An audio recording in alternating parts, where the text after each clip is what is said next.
Kailangan mong ilagay ang iyong pananampalataya, gamitin ito, alam mo, para maniwala sa katotohanan niya. Alam mo, ang nanay ko o ang tinatawag na Global Weapon of Heaven Holy Ghost Firefly nagbigay sa akin ng patotoo kamakailan. Sabi niya, may demonyo raw na tumalon sa kanyang likod at nakaramdam siya ng sobrang sakit. Halos hindi siya makagising. Halos hindi siya makagalaw. Nangyari ito mga 2 araw na ang nakalipas. At sabi niya, hindi. Ang nanay ko kasi mandirigma, alam mo?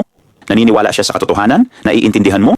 Hindi niya hahayaang ang sakit na nararamdaman niya ay mangibabaw sa kapangyarihan ng walang hanggang Diyos na nasa loob niya at sa katotohanan ng Ebanghelyo ni Hesukristo. Patuloy siyang maniniwala sa katotohanan. At ginawa niya nga. At nag-text siya sa akin pagkatapos na ang leon at oso at demonyo, ang demonyong ipis ay naalis sa kanyang likod. Nakakaintindi ka ba? Nag-text siya sa akin. Sabi niya, anak, hindi ako pumayag dito. Nakinig ako sa itinuro ng banal na espiritu sa akin sa pamamagitan ninyo ang mga estratehiya ng dyablo at ang mga estratehiya ng kaharian ng Diyos.